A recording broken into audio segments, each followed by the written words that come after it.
I want to share how I got rid of emotional eating. My problem was actually that I didn't know that I was emotionally eating because when I had urge to overeat, I didn't feel any strong emotions. I just had this really strong urge to overeat and I didn't understand necessarily why.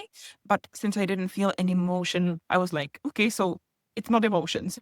And here's the thing, just because you are not able to recognize what emotion you are feeling in the moment that's making you overeat, it doesn't necessarily mean that it's not there.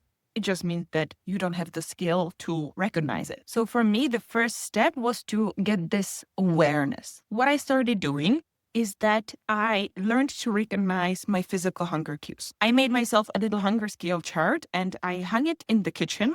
And every time I ate, I looked at the chart and I asked myself, okay, am I actually physically hungry? Like, do I have this feeling in my stomach, kind of like this rumbling, grumbling, little bit cramping? What am I feeling physically? That gave me a solid base because then when I was feeling like I want to eat something, but I knew that I wasn't physically hungry, I was like, okay, let's take a look what's behind it. What I had was a little piece of paper, and on the paper, I had 5 questions.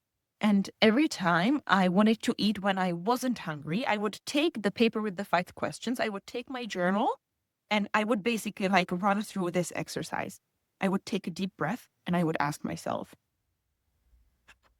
what am I feeling right now? Whatever would come up, like the first answer, like I am feeling overwhelmed or I'm stressed, I would write that down. Next question, how did this feeling come about? So then I would like write down the situation, whatever just happened. This is why it was so important for me to have that little piece of paper, because usually this is the point when I would get derailed. Because what I wanted to do was to focus on the thing that just happened and like, how can I solve it? How can I change it? Blah, blah, blah. No, I looked back at my paper and it said, how would you describe the feeling? So I was like, oh, okay, backtrack.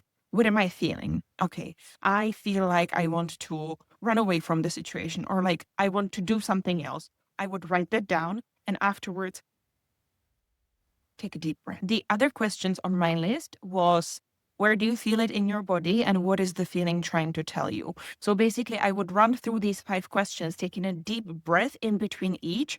And by the end of it, basically what I was doing is that I was focusing my attention on this feeling that I was having, on this emotion.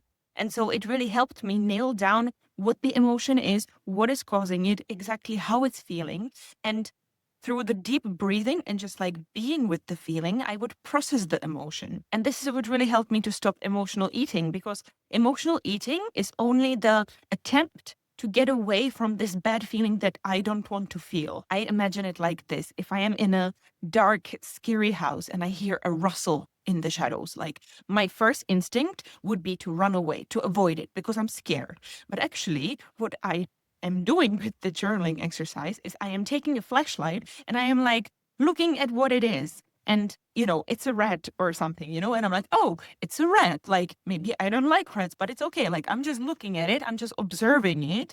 And the point is like, when you keep kind of looking at the bad thing, like it sort of almost becomes boring in a while. Like you don't really need to avoid it or like be scared of it. It's just like it becomes kind of uninteresting. And in the same way, when you are kind of focusing on this feeling using, for example, these 5 questions technique or like this deep breathing exercise, basically the feeling kind of becomes uninteresting and boring. Okay, it's there. I'm feeling it. I'm feeling it. I'm feeling it. And like, okay, nothing's happening. Like, let's do something else. And that's how you know you have done it successfully. The thing that I did wrong in the beginning is that I was kind of telling myself, okay, if I want to eat and I'm not hungry, I have to journal instead. And this was actually causing a lot of resistance in me because it felt like I am taking away like my solution, like I'm taking away the food.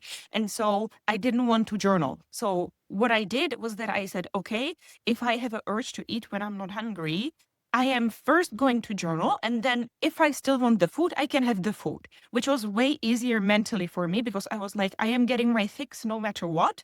I'm just going to get it in form of journaling or in the form of food, but I don't need to feel like, oh, I am taking away the fix and I'm just making myself do this hard exercise that I don't really want to do. So I hope this helps. Give it a go. If you have any questions, let me know. Shoot me a DM. I am very happy to share this because it has really helped me a lot. And I hope that it can help some other people as well.